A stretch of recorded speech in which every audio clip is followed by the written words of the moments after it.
Well, hello, Convention of State supporters, and welcome back to another episode of COS Live. My name is Andrew Woodruff. I will be your host for this episode. Of course, I'm joined by the lovely Rita Peters, our Senior Vice President of Legislative Affairs. Rita, how are you doing? I'm doing great. It's an exciting summer. It is an exciting summer. It's pretty hot as well. And you know what's also hot is the inflation, because it's the worst that it's been in decades. So who is to blame? We will discuss the results of a new scientific poll that was conducted by Convention of States Action and the Trafalgar Group. Plus, we're going to go to an interview from the Convention of States volunteer from Oklahoma who escaped inflation and socialism from Brazil. He is raising the alarm of why socialism would be terrible here in the United States and why inflation is just a taste of what is going to come if we continue down this road. But of course, we have our Article 5 trivia giveaway with COS Ruthenberg. Mike, take it away.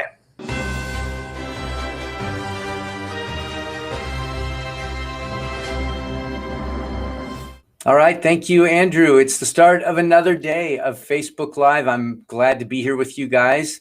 Good to see you, Rita. And today we have a great trivia question. But first, you should know that we're going to give away this great T-shirt, Term Limits Now. And it's amazing how many people stop me and say, oh, term limits. We need term limits. And it's a great conversation starter. And it's available right now in the Convention of States store. And all you need to do is go to shopconventionofstates.com and you can find this Term Limits Now shirt, or you can be the very first one to answer our trivia question today, and we'll send you one in the right size for you. And the trivia question today revolves around some great supporters of the idea of a convention of states. And for many of you who have been around a while, all the way back to 2013, you might remember this book, The Liberty Amendments by Mark Levin. This book outlines 11 amendments. First of all, the reasons why we should have a convention of states to propose amendments. And there's 11 common sense amendments in this book. It's a great book to read. I highly recommend it, of course. And he's our biggest champion, Mark Levin. As a matter of fact, probably all but two of those amendments that are suggested there could be germane to our call for a convention. It's very exciting. And there's another, this is the heart of our trivia question. There is another author that was written by an economist, a 20th century thinker, who also wrote a best-selling book that offered several amendments that would unleash the American economy and would also be germane under our legislation. How handy is that? So here's my question. What 20th century economist wrote the Article 5 convention supporting book other than, of course, the Liberty Amendments? And as a matter of fact, the title of the book is called Free to Choose. What is the name of that author and who is that great man? I'll be back later to give you the answer, and hopefully you're the one that wins this great T-shirt. We'll see you guys soon. Thanks, Mike. Well, if it seems like things are getting worse, it's because they are. Inflation has skyrocketed since Biden took office. And according to a new poll from Convention of States Action and the Trafalgar Group, 39% of all Americans blame President Biden for inflation. 17.7% blame former President Trump, and 14.4% blame the current Congress. And then we have a quote from Mark Meckler. He says, on a wide range of issues that hit home for and impact everyday Americans, from the border to COVID-19 policy to inflation, current leadership in Washington is not only getting it wrong, they're focused on issues that only DC elites care about. Oh boy, ain't that the truth. And DC doesn't pay the price. We do, said Mark Meckler. He continues, we're continuing our work in states across America to advance agenda items that help real people solve real problems. The swamp has demonstrated a consistent inability to care about making our lives better, which is why we want to increase the focus on taking strong leadership in our own backyards. Now, these polls, they shift based on party affiliation, whether it's Republicans or Democrats. But there's one part that's really interesting, and that independents and Republicans agree that it's the Biden administration that is at fault from this inflation. Nearly 36% of independents say Biden is at fault, and 31% say Congress. 17% say former President Trump. Nearly 28% of Democrats say former President Trump is to blame, and 28 say Congress is to blame. And then only 22% say Biden is to blame for the inflation. But here's the interesting part. 65% of the GOP say Biden is to blame. That is a huge chunk, with 17% blaming Congress. Rita, as a constitutional attorney, what do you make of these polls? Well, they're unsurprising, really. It's no wonder that Americans feel that way. According to a top economist under former President Barack Obama, the policies of the Biden administration are directly leading to higher prices and a serious labor shortage. Federal meddling in the economy has finally come home to roost. And as Mark Meckler points out, everyday Americans are the ones paying the price for that. Enough is enough, right? Americans shouldn't have to worry that Washington, D.C. will tank a rising economy. They shouldn't have to worry about heavy-handed economic policies, and they shouldn't have to worry that the next president or the next Congress will run their businesses into the ground. It's time for a convention of states. An Article 5 convention of states is called and controlled by the states and has the power to propose constitutional amendments. These amendments can limit the power, scope, and jurisdiction of the federal government and prohibit the feds from all this meddling in the economy. We, the people, drive the economy, us and our businesses. It's not the federal government. So if you want to put everyday Americans back in the driver's seat, sign the Convention of States petition at conventionofstates.com. And our next guest has a personal story when it comes to socialist policies in other countries, where he has experienced firsthand economic turmoil. Diogo Paliano, who is a volunteer with Convention of States, Oklahoma. Diogo, how are you doing today? Very well. Yeah, thanks for inviting me. Of course. Well, I want to jump right into my very first question. You are an American citizen, but you were not born here. Tell us a little bit of your story, where you were born, and why did you decide to leave, or why did you decide to leave to come to America? Sure. So I was actually born and raised in South America, in Brazil. I went to school in Europe, mostly Germany and France. It was a great time, and I learned a lot there. I studied political science and international relations and management.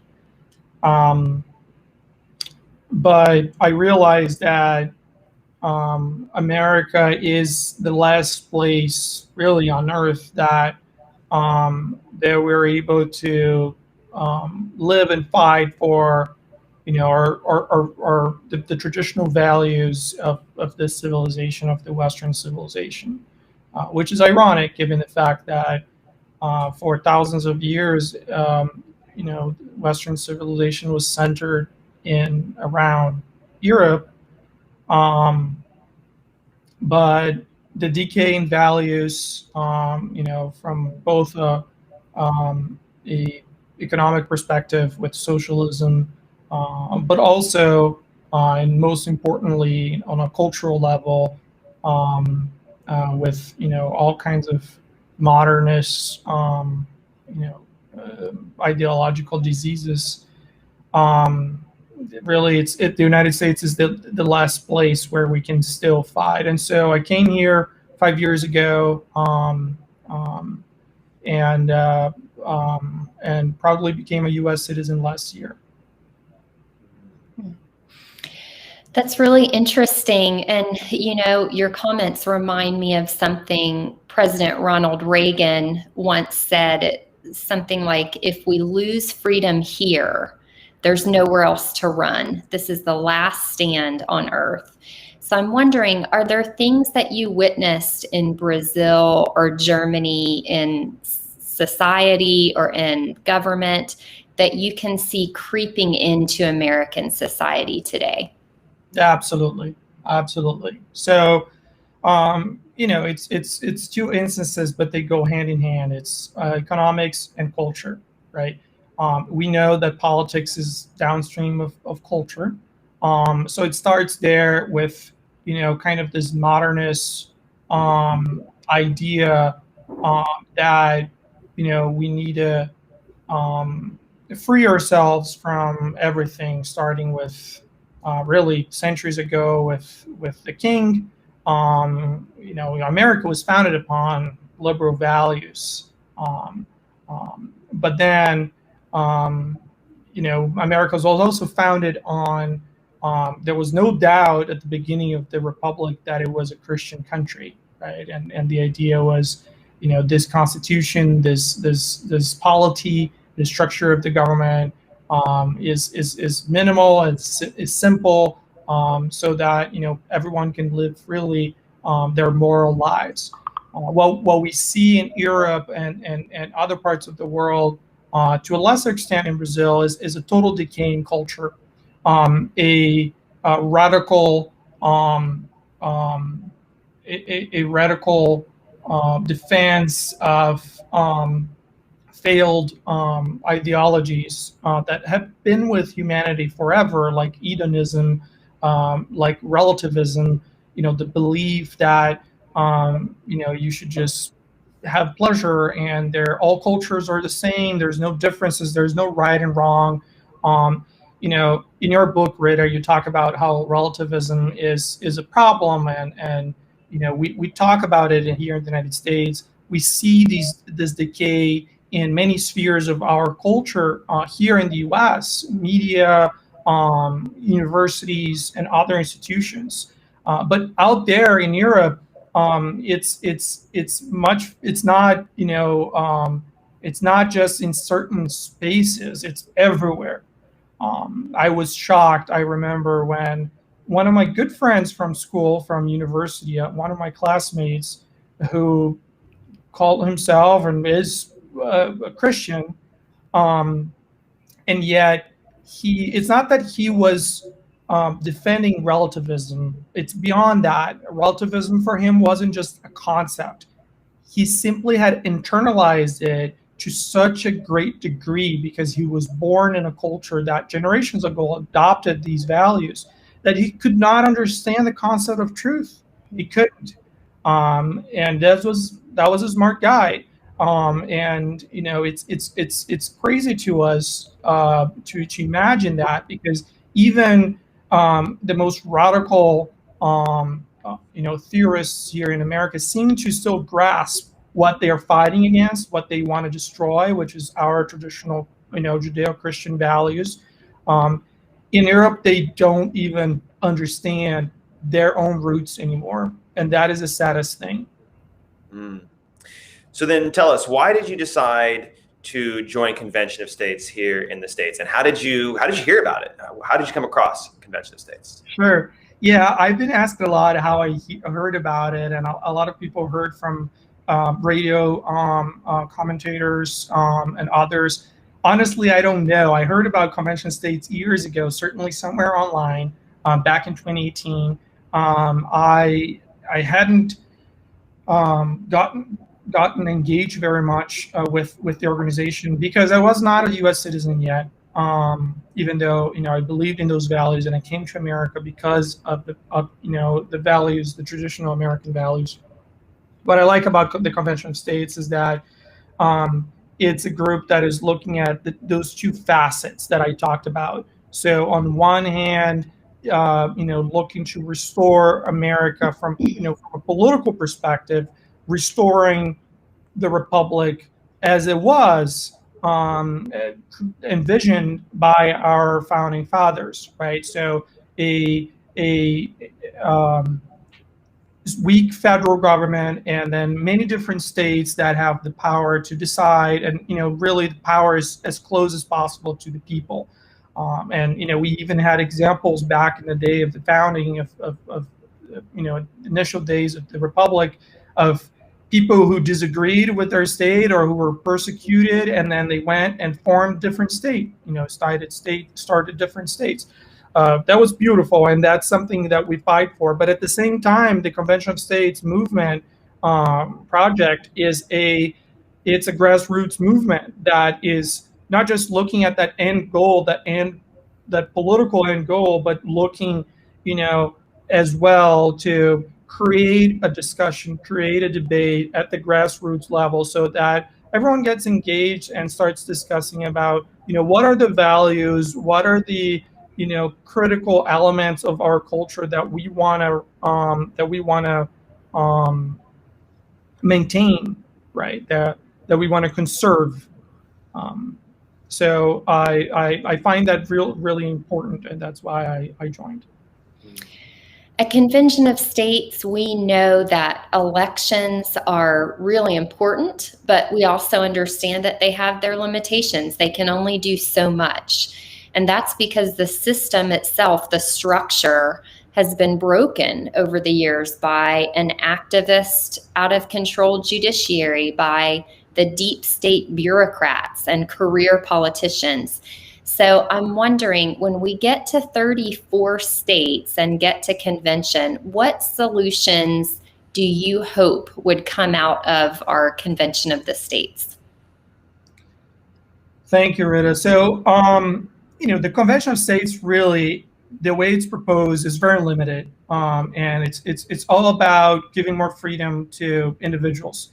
The bigger the citizens, or rather, the smaller the federal government, the bigger the citizens, the more power we have in our hands. And so this proposal is really limited legal proposal to allow the states to take back that power, create certain rules like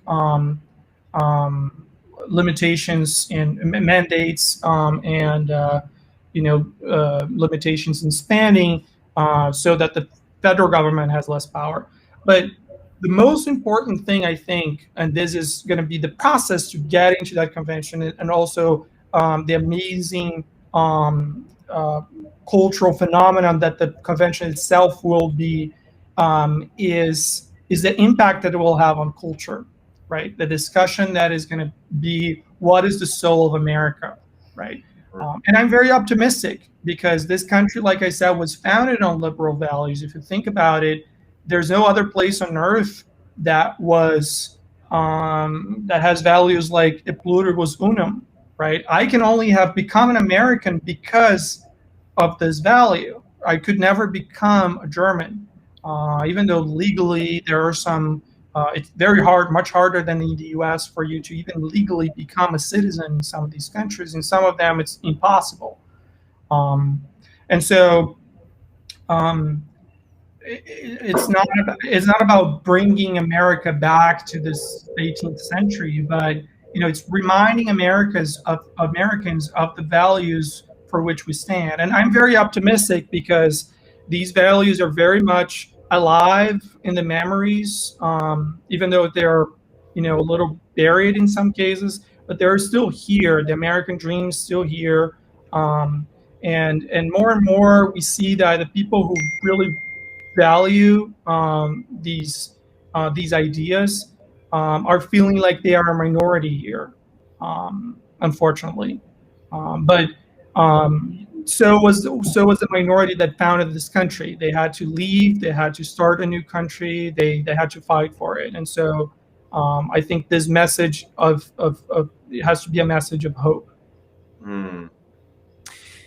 Right now, there seems to be a rising tide within the United States that is crying out for institutional change, and a lot of that institutional change is kind of hovers around socialism and socialistic ideas, such as free healthcare, free tuition, and the Green New Deal, for example. There's just multiple facets of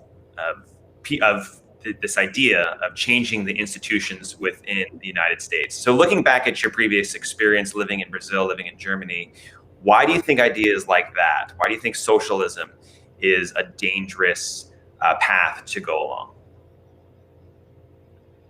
So it's very clear that socialism doesn't work.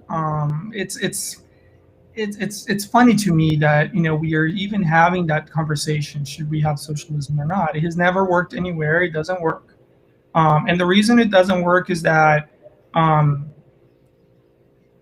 the value of things, the value of a candy bar, is not something that you can calculate based on the inherent um, quality of that product. A lot of people don't understand that, and I get that it sounds complicated, but I'll break it down.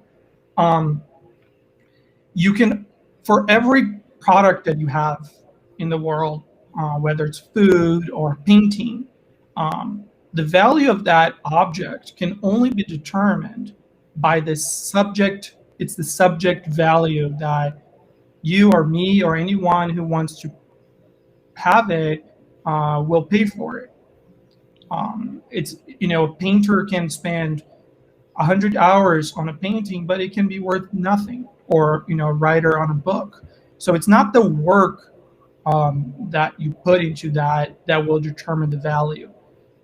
It's how much it's going to enhance someone else's life. For me, I'm happy to pay whatever I do, $1.50 for a candy bar, because I love sweets. It's definitely going to be worth it, because if I would try to do it with my own hands, it wouldn't be as good. So I think it's a bargain for me. And for the company that produces that, it's also a bargain for them. And so we can freely trade. My $1.50 is so worth, that candy bar is so worth my $1.50 that I can gain through my own expertise in my own life. So that's the beauty of free trade. With socialism, you have the concept of, a lot of people frame it as, oh, conservatives don't want to have socialism because they are greedy and they don't want to pay for others. It's not about that. It's the concept that you can operate an economy without that free trade, right? The concept that you can have experts that will calculate the value of each thing. That will sit in DC or sit in whatever offices, and they will determine that what is it that you want to have for lunch, what is it that should we produce more apples or bananas, should we have more students that study medicine or law or whatever. And it never works, and that's why all the countries that have tried have failed. You have two kinds of countries: those that really implemented it, like the Soviet Union, Cuba, North Korea, many African countries. And then you have countries such as Western Europe and most of Latin America that have implemented socialist policies that are also failed, that have also failed. And so there is a myth that socialism didn't work in certain areas because it wasn't properly implemented. That if we look at Denmark or Sweden or Germany, we'll see good examples of socialism. But the truth is, right now Germany's having a debate about raising the retirement age and reforming their health systems and things like that. The truth is, in the long run, all of these systems go bankrupt. So for me, it's laughable that we even have a discussion about that. Economically, it doesn't work. It's very clear. Unfortunately, that's how it is. I would love to have free stuff. Someone has to pay for it. The government doesn't generate any money. It's always it just collects from others and distributes. And if you start doing that, people will just get lazy and stop producing. And so this was a long answer to just get to the core of your question. What are the experiences that I've seen that affect, that convince me of all of that? Well, I've lived in, Germany. I have great friends there. It's a great country. There are many aspects of the society there that are still free. For example, you have the Autobahn, the great freeway system, and the majority of which you can drive as fast as you want. It's a silly example, but in the lives of Germans, you still have a freedom of religion, freedom of speech, not to the same extent as in America, but it's still there. However, in the economic sphere, you can really see how socialism has affected them. And the reason for it is that everyone earns the same, virtually, and it's obviously not a lot. So everyone is poor together. You have exceptions. It's not that I'm saying that there are no rich people in Germany. There's always exceptions. Typically, those rich people are the ones that are close to the government and have friends. It's like a system of crony capitalism.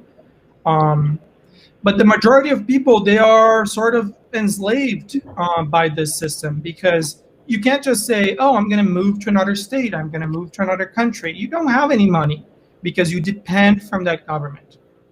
Your retirement, your livelihood, your vacations, your health, everything depends, it's dependent of the system, right? And so it's very sad. I realized I couldn't stay there in long term. First, because of the culture, we talked about it. Long term is not sustainable. It's a culture of hedonism, of, really what I call intellectual diseases. But then the socialist system, I knew that if I had stayed there, I was there for 8 years. If I was there for 20 years or 30 years, I would never be able to leave, because I would have, no money. I would depend on the German state. I would have to stay there forever. And that prospect was just a nightmare to me. Well, I really appreciate hearing your perspective from, as someone who has witnessed it firsthand, why socialism is a disaster. So thank you for that. Diego, why do you think it is that so many young people in America seem to not understand or appreciate how special what we have in America really is? Yeah, so that's the great question. So why is the country turning? Why are we not, fighting for these traditional values, Western civilization, the values upon which the Western civilization was founded? And the reason is because it's hard. Those values are values of working hard, of fighting for your freedom. The freedom and all the rights that we have in our constitutions. They were not, once set and done. From the very beginning, you had to fight for them. And so I think what happened is twofold. First, we've become spoiled. It's very easy to take for granted what we have. A lot of people realize that. And then the other, it's human nature to want to have vices. You want to be lazy, and it's easier to not have to work and ask for money from the government. It's not, I'm not saying everyone that is, pro-socialism is lazy. Many of them, work really hard, and many of them are very rich. But it's the concept that, you can form a paradise on earth. It's the idea that we don't need to have any homeless. We don't need to have anyone go hungry. We don't need to have any diseases. We can end all of that if we give the power to the government. And, I also am for ending, disease and ending poverty and having the best health system in the world and all of that. But I can't, accept the fantasy, because it's not going to work. What's going to happen is you're going to give up all this power. It's economically unfeasible. And then you're going to have a culture, and that's the answer to your question. Is in our culture, we've forgotten what brought us here, which is hard labor. It's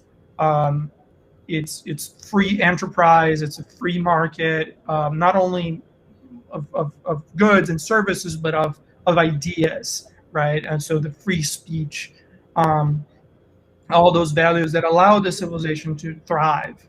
And I don't think those values are necessarily universal, or we don't need to be exporting them. And because for some civilizations, some countries are based on other values and other civilizations. And they don't work as well, but let them do their thing.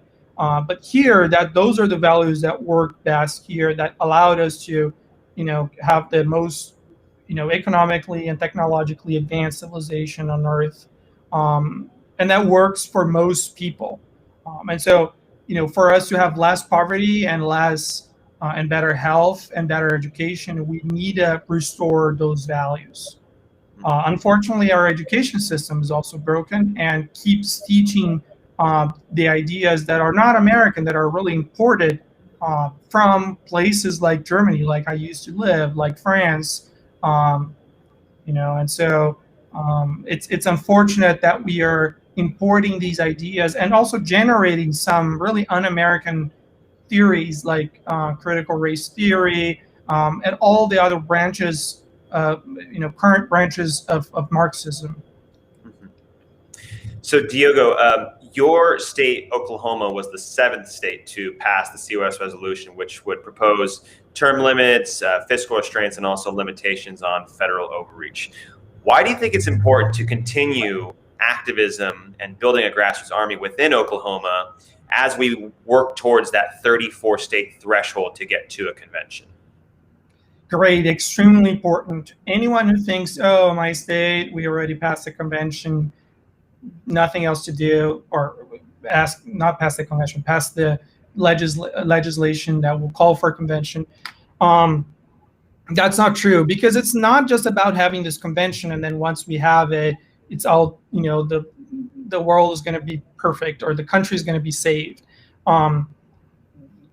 It's what I was talking about. It's, remembering what are the values that we need to restore, that we need to maintain, that we need to conserve, right? What are the institutions and what are the values? And so it's great that Oklahoma passed it, that we have many states that passed this legislation, but it's important for us to continue the fight to build a stronger grassroots movement here, so that when we get to the convention, we know what we want and we have that broader conversation with our fellow citizens. It's also important because even though we are in Oklahoma, as we continue this conversation, will affect other states as well. We'll engage in conversations. Now we live in a digital world, right? I'm sitting here in my house having a conversation with you. Sounds obvious, but this is powerful. This is very powerful. And so we need to continue fighting and having that discussion and that conversation. Well, Diogo, can you give us any idea of what you see coming up next for you or the Convention of States team in Oklahoma? Sure. Yeah. So, I'm lucky to have here great, very engaged team with our state director, John Quinn, and grassroots coordinator, Becky. I'm very excited. Like I said, I just became a U.S. citizen late last year, very proudly. And I was actually based outside of Oklahoma. I was in New York City. And this situation with COVID allowed me to work from home. And so I moved out here and joined Convention of States to get engaged and create this grass movement.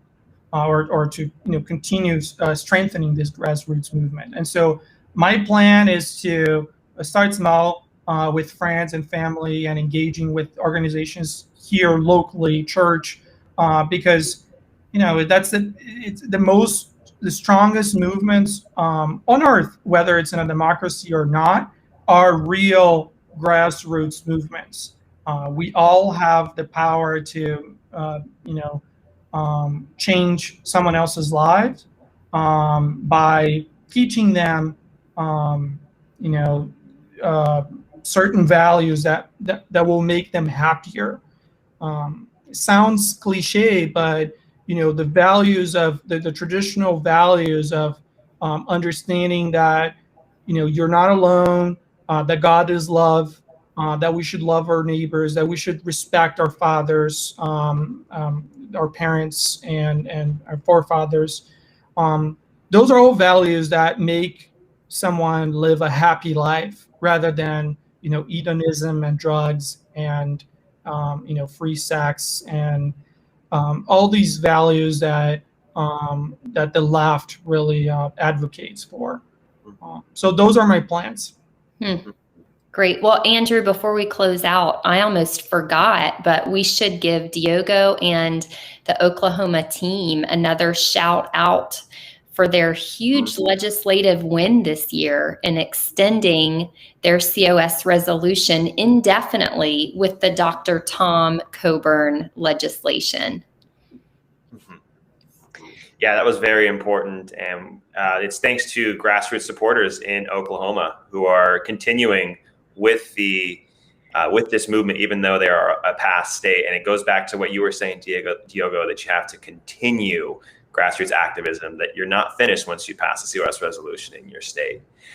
Diogo, thank you so much for joining us. It was an absolute pleasure getting to talk with you and get your perspective. We thank you that you took some time out of your busy schedule to share with us and the audience your perspective on what's going on in the United States right now. Thank you. My pleasure. We are going to transition now to the Article 5 trivia giveaway with Mike Ruthenberg, who has the answer.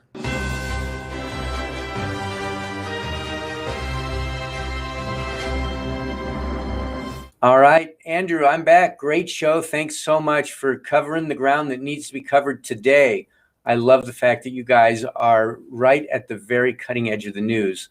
And it's time for me to reveal what the answer is to our great trivia question of the day. By the way, producer G makes all these questions, and they're so smart. He makes me look smart. Maybe for all this time you thought, oh yeah, well, Mike thinks of all these questions. Well, no, it's producer G, and he deserves all the credit. He does such a great job on this show and all the prep, not just the trivia.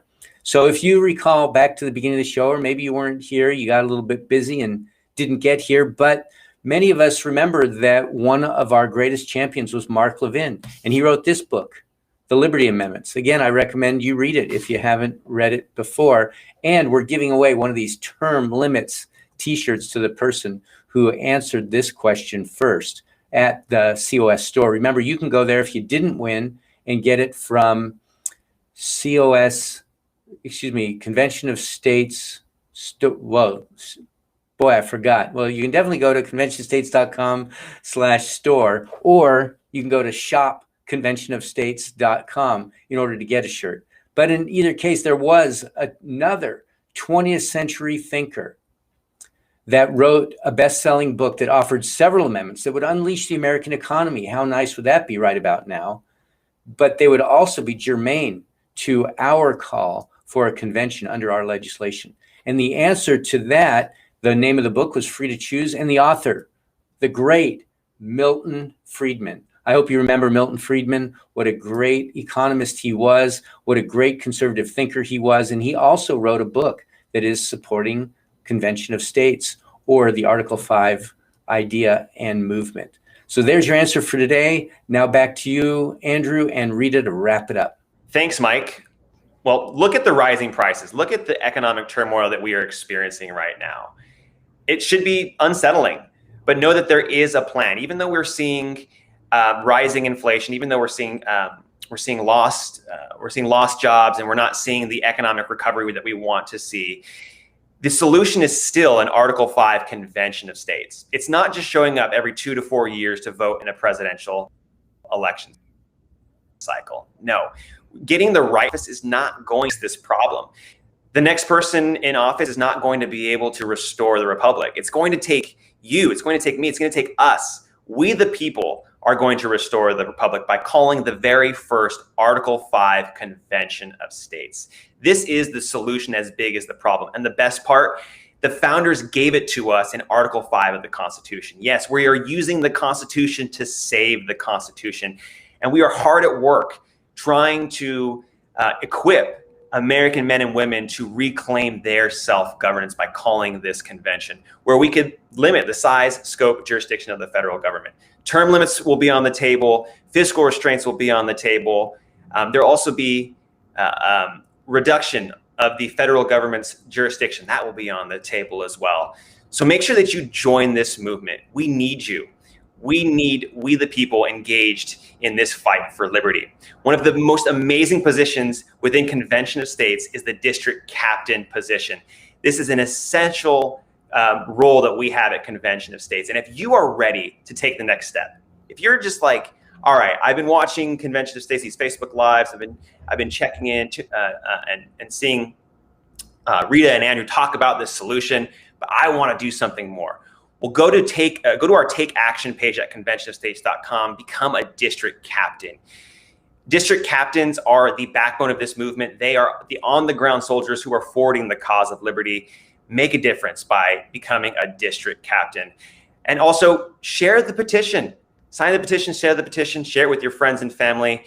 This is the great way to raise awareness about this solution that the founders gave us. And Rita, where can they go when it comes to social media? They can follow us on Rumble, MeWe, YouTube, Facebook, Twitter, Parler, and Instagram. So don't forget to do that today if you haven't already. You can also text the word START to 54555. That'll let you bypass big tech and make sure you receive important news and messages from COS. Check out the Battle Cry with COS President Mark Meckler. That's Sunday nights at 8 p.m. Eastern Time. And we'll see you back here next Tuesday at 6 p.m. Eastern Time for another edition of COS Live. Now it's time for you and me to get back to work because we have a country to save. And remember, if you're looking for the person who's going to save the Republic, hold up a mirror. Thank you for watching.